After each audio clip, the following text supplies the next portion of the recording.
Hello guys what's up. जैसे कि last episode में देखे थे कि सी हाओ अपने छोटे भाई से मिलता है और उसका छोटा भाई सी हाओ का छोटा भाई उसे देख के काफ़ी ज़्यादा इमोशनल हो जाता है और उससे गले लगा लेता है और वो दोनों मिलके फिर माउंटेन के दूसरे ओर चल देते हैं। फिर सी हाओ अपने एक और भाई जो उसका दुश्मन है डेविल डेविल से मिलता है। फिर उन दोनों में काफ़ी ज़्यादा इंटेंस फाइट होने लगती है डेविल और सी हाओ के बीच। आसमान से 4 शक्तिशाली वॉरियर नीचे आते हैं और सी हाओ और डेविल देख के समझ जाते हैं कि ये हम लोग को मारने के लिए आए हैं, इसलिए उन दोनों को साथ रहना पड़ेगा और अपना जो मैटर है वो बाद में देख लेंगे, सोच लेते हैं। रोड स्टार्ट होता है और अब तीनों भाई अब एक साथ हो जाते हैं। इन चारों गॉड्स को सिल्वर मैजिक ड्यू है और ये जो गॉड्स हैं वे अपर वर्ल्ड में छाए इन तीनों भाइयों को मारने के लिए आते हैं और वे गॉड बोलते भी हैं कि अच्छा है तुम लोग यहीं पे आ गए, तुम तीनों को मारना काफ़ी ज़्यादा आसान होगा। लेकिन उसके बाद सी हाओ का छोटा भाई गुस्से में आके तुम लोग की इतनी हिम्मत, वो आगे आ जाता है और अपनी शक्तियों का इस्तेमाल कर देता है जिससे कि वो चारों गॉड्स का पावर हमला कोई काम नहीं होता और वो तीनों भाई बच जाते हैं। उसी टाइम एक पर्सन को दिखाते हैं जो कि उन तीनों भाइयों को देख रहा होता है और उस पर्सन की रिंग भी होती है जिस रिंग से वो स्पेस एंड टाइम को मैनिपुलेट कर सकता है। वो पर्सन समझ जाता है कि इन तीनों भाइयों को मारने के लिए मुझे ही जाना पड़ेगा और वो पर्सन वहाँ पे उन तीनों भाइयों के सामने आ जाता है और काफ़ी स्टाइल से गॉड की तरह चलते हुए पैरों पत्थर को सीढ़ी की तरह बना के उसके ऊपर चलते चलते वो एक गॉड की तरह नीचे आ रहा था और उसको देखने के बाद वो चारों एंसिस्टर वाले गॉड उसे सलाम करने लग जाते हैं और उसके सामने झुक जाते हैं। पर्सन का नाम वैंग निंग चुआन है और ये एक सीनियर गॉड टाइप का बंदा है और इस पर्सन को देखने के बाद सब लोग बोलते हैं कि ये यहाँ क्यों आया है, ये यहाँ आया है मतलब कोई ना कोई तो आज मरेगा ही मरेगा। वो बंदा बोलने लगता है कि मैं तो बस हुआंग के पकड़ने के लिए बस यहाँ आया था, लेकिन यहाँ तुम तीनों भी मिल गए, चलो कोई बात नहीं, मैं तुम तीनों को यहाँ मार दूंगा। ये सब सुनकर डेविल को गुस्सा आने लगता है और डेविल उसे बोल देता है उस बंदे को कि तुम भले ही सीनियर हो, गॉड हो, लेकिन फिर भी तुम अगर यहाँ से जिंदा जाना चाहते हो तो चुपचाप यहाँ से चले जाओ। वो बंदा बोलने लगता है कि तुम अपने एंसिस्टर से जब ऐसी ही बदतमीजी के साथ बातें कर रहे हो तो तुम्हें तो तमीज सिखाना ही पड़ेगा और साथ ही साथ मैं 6 टाइम विनर हूँ, इसलिए मैं तो तुम तीनों को मार ही दूंगा कैसे भी करके। डेविल सी हाओ को बोलता है कि आज इस लड़के को जो मारेगा वही इस कंपटीशन का विजेता होगा और हम तीनों में से ज़्यादा ताकतवर होगा। तो ये सब सुन के सी हाओ का छोटा भाई बोल देता है ठीक है, तो ये पहला मेरा शिकार है। सी हाओ भी उस कंपटीशन को हाँ बोल देता है और अभी तीनों भाइयों में से जो पहले इस बंदे को मारेगा वही उन तीनों भाइयों में से सबसे ज़्यादा स्ट्रांग होगा। उससे पहले सी हाओ का छोटा भाई उस 6 टाइम विनर वाले बंदे के ऊपर हमला करता है। शी हाओ का छोटा भाई बड़े ही तेजी के साथ उसके ऊपर हमला कर रहा होता है, लेकिन वो बंदा उसके ऊपर आइस क्रिस्टल वाला हमला कर देता है, लेकिन शी हाओ का छोटा भाई सब हमलों को डॉज करने के बाद वो 6 टाइम विनर वाले बंदे के पास जाता है और उसके ऊपर हमला करता है, लेकिन वो 6 टाइम विनर वाला बंदा उस हमले को डॉज कर देता है और डॉज करने के बाद वो सी हाओ के छोटे भाई के ऊपर बड़ा जोरदार हमला करता है जिससे कि उसका छोटा भाई आसमान से ज़मीन में गिर जाता है और उसके मुंह से खून भी निकल जाता है और वह काफ़ी ज़्यादा अधमरे हालत में आ जाता है। सी हाओ का छोटा भाई ज़मीन में होता है और कैसो भी करके अपने आप को संभाल लिया होता है, लेकिन इसके बाद सी हाओ अपने भाई की इस हालत को देख के डेविल को बोल देता है कि ये मैच अभी पोस्टपोन्ड हुआ, हम लोग अपना मैटर बाद में देख लेंगे, पहले इन लोगों को पहले जल्दी जल्दी निपटा देते हैं, मार देते हैं।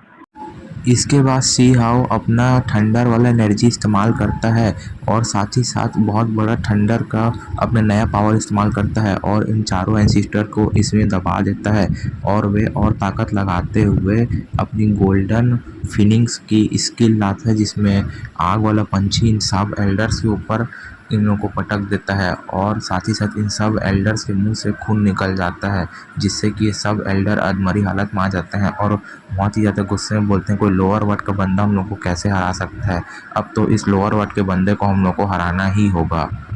इस टाइप के हमले को देखने के बाद वो चारों गॉड्स बौखला जाते हैं और सी हाओ को बोलते हैं कि तुम्हारी इतनी हिम्मत, तुम हमारे ऊपर इतना खतरनाक हमला करोगे, अब तो तुम्हें बताना ही पड़ेगा। जिससे चारों गॉड्स सी हाओ और डेविल को अपने अपने कंट्रोल में कर लेते हैं और सी हाओ और डेविल दोनों की आंखें लाल हो जाती हैं और वे एक दूसरे को पक्के वाले दुश्मन तो रहते ही हैं और एक दूसरे को मारने का दोनों के मन में खून सवार हो जाता है।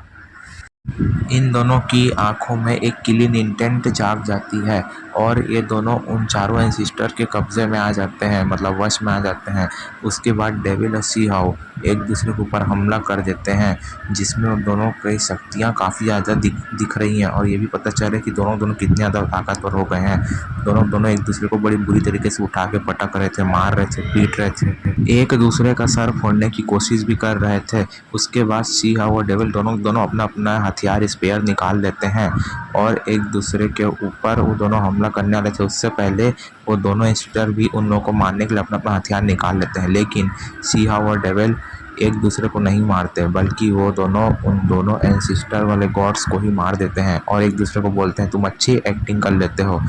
और सी हाउ भी बोलता है तुम भी अच्छी एक्टिंग कर लेते हो। उन दोनों एंसिस्टर को लगता है लोग तो हम लोग के वश में थे, लेकिन ये लोग कैसे निकल गए, लेकिन वो दोनों के दोनों तो उन लोग के वश में थे ही नहीं। और अपना अपना भाला निकालने के बाद उन लोग को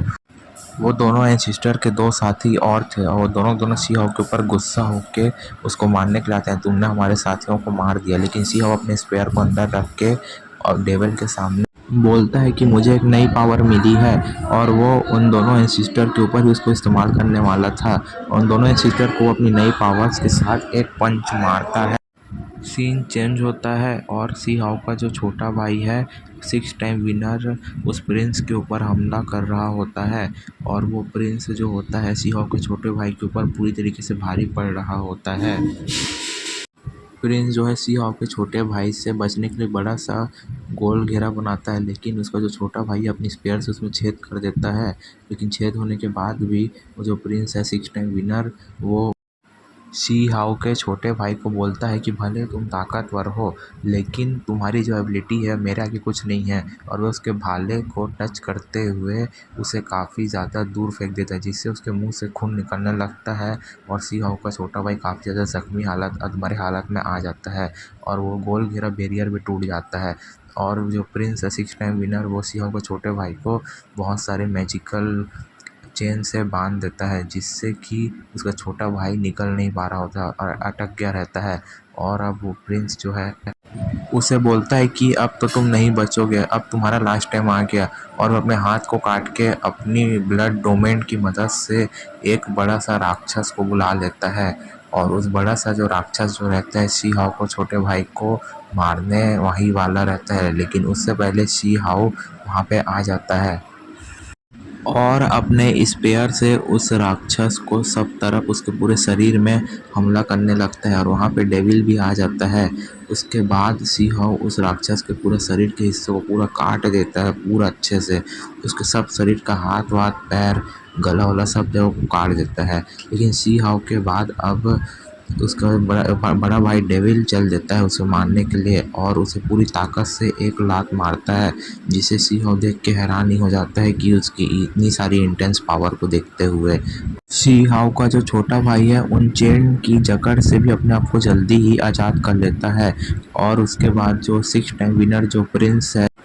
अपने खून की मदद से एक काफ़ी शक्तिशाली बड़ा सा ड्रैगन बना देता है, और उस ड्रैगन को बनाने के बाद वे उन तीनों भाइयों के ऊपर भी हमला कर देता है उस ड्रैगन से। लेकिन वो जो तीनों भाइयों थे वो ड्रैगन से बच रहे थे, और वो तीनों की तीनों सोच भी डालते हैं कि इस ड्रैगन को कैसे हराना है। सी हाउ जो है ड्रैगन से बचने के लिए एक बड़े से पत्थर को काट देता है और उस पत्थर के अंदर चल देता है, लेकिन वो ड्रैगन भी उस पत्थर के अंदर आ जाता है और सी हाउ उस ड्रैगन के हमले को डॉज कर देता है। लेकिन उसी टाइम डेविल भी अपनी डबल प्यूपिल आई वाले हमले से आइस वाले बहुत सारे क्रिस्टल के हमले कर देता है, लेकिन फिर भी उस ड्रैगन के ऊपर उसका कोई असर नहीं पड़ता। सी हाउ का छोटा भाई भी ड्रैगन के मुंह के अंदर जाने से बचता है और बाहर निकलता है। इन तीनों की शक्तियों को देख के वो प्रिंस जो है अपना ब्लड वाला डोमेन वाला पावर और बढ़ाता है, और वो सोचता है कि इस ब्लड वाले पावर से लोगों को जल्दी हराऊंगा। और उस ब्लड के अंदर बहुत सारे लाखों करोड़ों लोगों की चीखने की आवाज़ सुनाई दे रही थी, लेकिन सी हाउ अपनी रिइंकार्नेशन तलवार निकालता है और बताता है कि अब तुम्हें इसी तलवार से मैं मारूंगा, और सी हाउ इसी तलवार की मदद से और डेविल की डबल प्यूपिल आई वाली आई से एक बड़ा सा ड्रैगन और सी हाउ की जो टेक्निक है दोनों को एक साथ मर्ज कर लेते हैं, जिससे कि उन दोनों की टेक्निक और ज़्यादा शक्तिशाली हो जाती है और वे दोनों 6 टाइम विनर उस प्रिंस के हम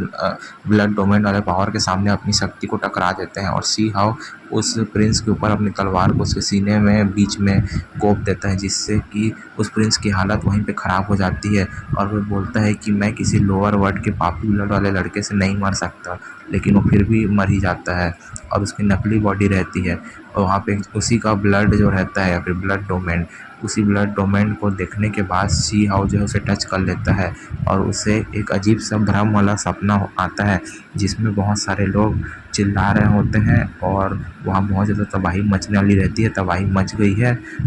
उसके बाद उस प्रिंस की रियल बॉडी दिखाई जाती है जो मेडिटेशन कर रही होती है और वो जो प्रिंस जो होता है शी हाउ और उनके तीनों भाइयों के ऊपर उतना ज़्यादा ध्यान न दूं करके सोचता है और उसके बाद उसी की माँ को दिखाया जाता है, उस प्रिंस की माँ को जो 6 टाइम विनर है और वो अपनी माँ से पूछता भी। इसी के साथ ये एपिसोड एंड हुआ और जल्द ही इसके और नए नए एपिसोड लाते रहूँगा, इसलिए चैनल को सब्सक्राइब कर दो यार। चलो अब आज के लिए गुड बाय टाटा।